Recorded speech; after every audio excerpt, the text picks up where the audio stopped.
tal? ¿Cómo están? Bienvenidos a una nueva mañana de radio. Es 18 de julio del año 2024. ¿Qué tal han dormido esta noche, por cierto?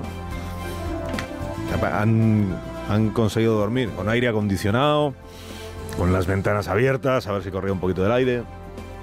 Ya están aquí las noches tropicales de este 2024, la primera ola de calor del verano de este año.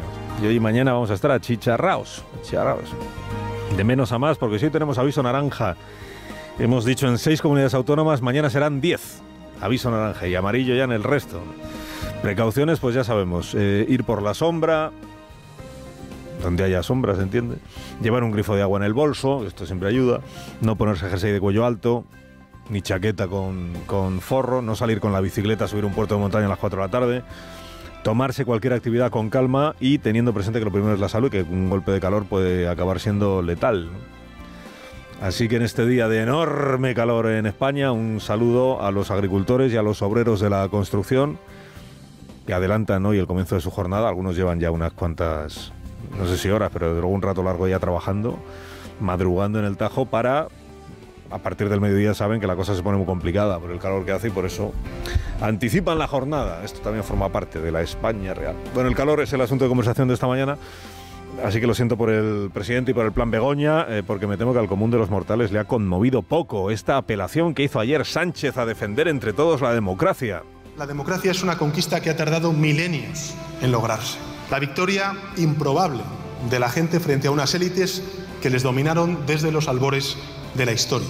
Como tal, la democracia tiene el derecho y la obligación de defenderse. Eso es. Nada menos que a salvar la democracia, a defender la democracia. Nos convocó ayer el presidente Sánchez, porque es verdad que no había democracia, por ejemplo, en la edad del hierro. Consta que hubiera, ¿no? Y lo que cosechó el presidente después de esta apelación a defender la democracia, o que la democracia se defienda, pues fue el desdén de la oposición y el reproche de sus socios parlamentarios.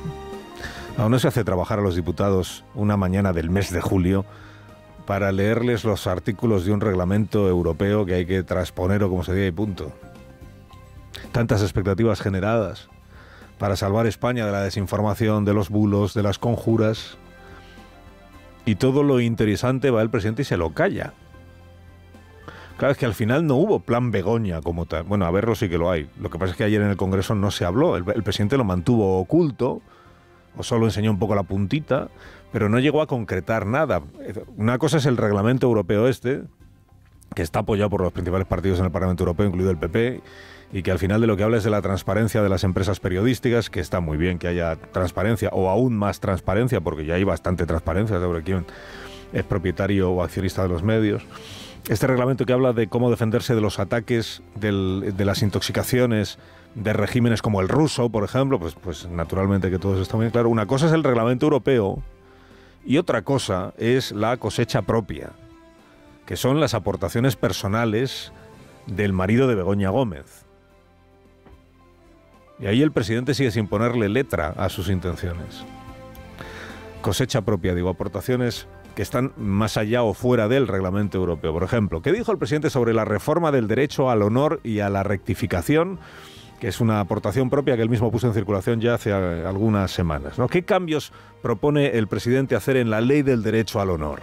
Nos gustaría reforzar los derechos al honor y a la rectificación de la ciudadanía. Los medios, señorías, tienen que ser libres, poder desarrollar su propia línea editorial, y a su vez los ciudadanos tienen que poder defenderse si se vierten sobre ellos calumnias o acusaciones infundadas. Pues eso es, sí, eso es lo que dice la ley que está en vigor, efectivamente.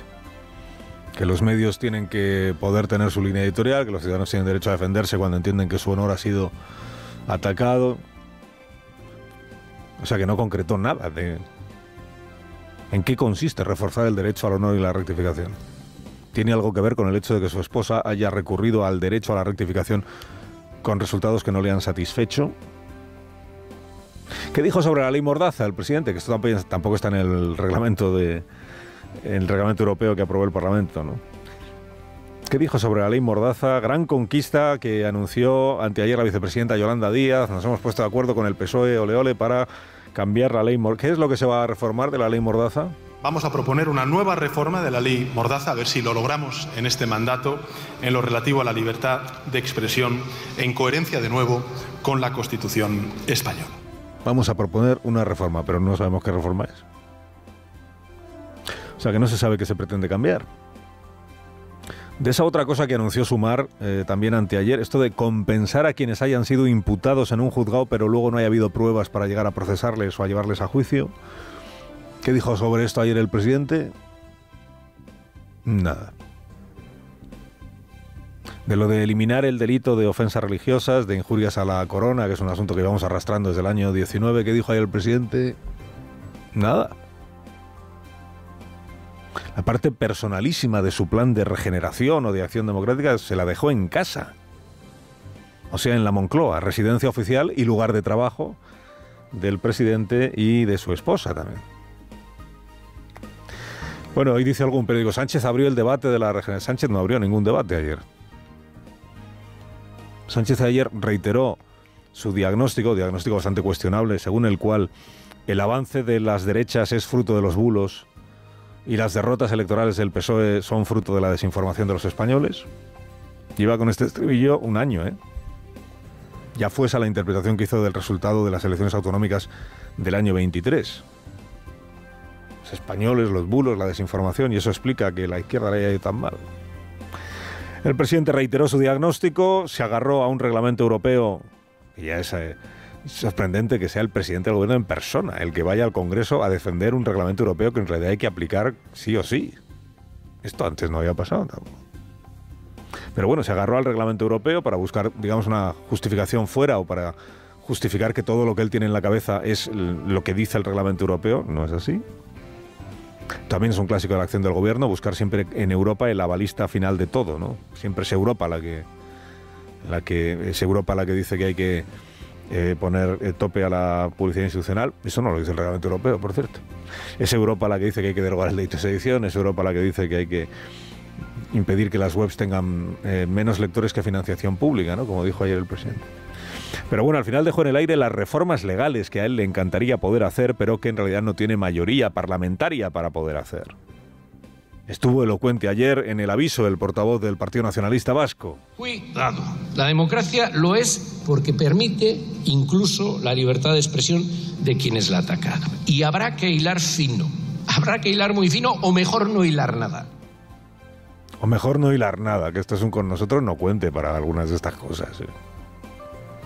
Estuvo elocuente Aitor Esteban en eso y en la alusión que hizo, poco velada por cierto, a las actividades privadas como captadora de dinero de la esposa del presidente, que es que esa es su actividad profesional. Es especialista en, ¿cómo se dice?, captación de recursos, fundraising. ¿Qué necesidad habrá, dijo Aitor Esteban, de regular qué puede y qué no puede hacer un familiar de presidente si está a la vista lo que no debe hacerse? No tiene ningún sentido, en mi opinión, y además que hace falta saber que hay cosas que no se deben hacer, que hay límites más allá de lo legal.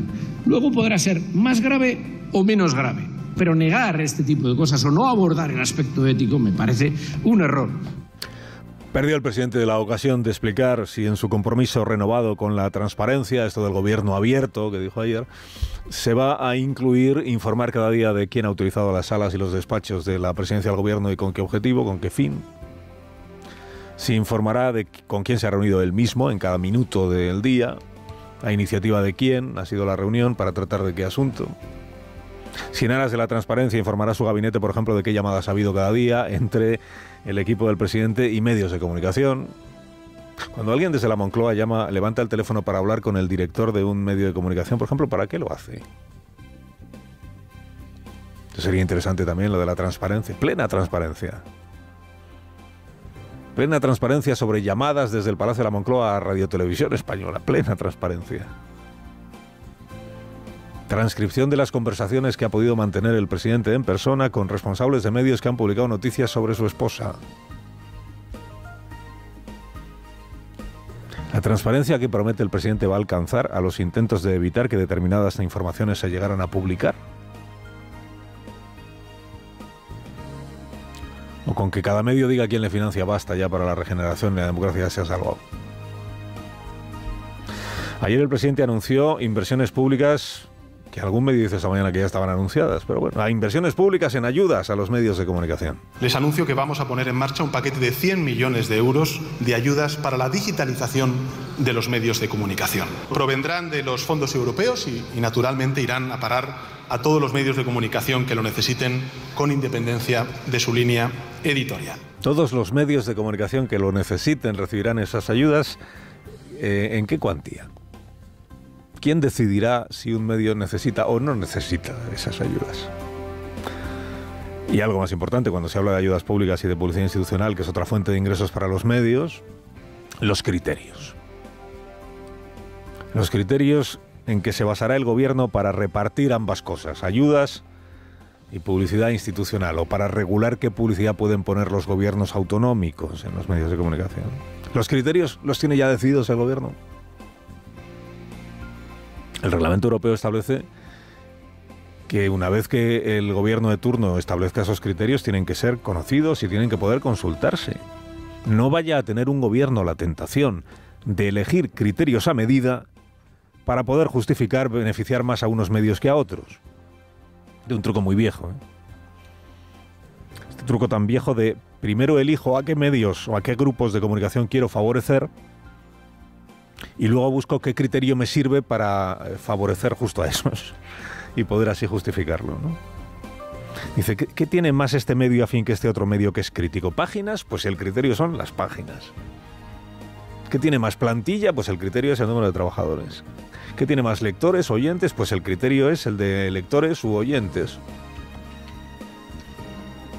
¿Dónde hay más diferencia? ¿En la radio convencional que en la radio musical? Pues en la radio, pues el criterio que sea la radio musical. Si es que en los criterios es donde está... El diablo está en los detalles, el diablo está en los criterios para repartir los fondos. Pues aplíquese a todo la transparencia prometida, ¿no? A los criterios de reparto, a quienes y basándose en qué han llegado a la conclusión de que esos son los criterios correctos para hacer el reparto. En fin, todo eso que se sepa y que se publique. Que en esto de primar al medio afín está todo inventado desde hace mucho tiempo. Carlos Alsina en Onda Cero.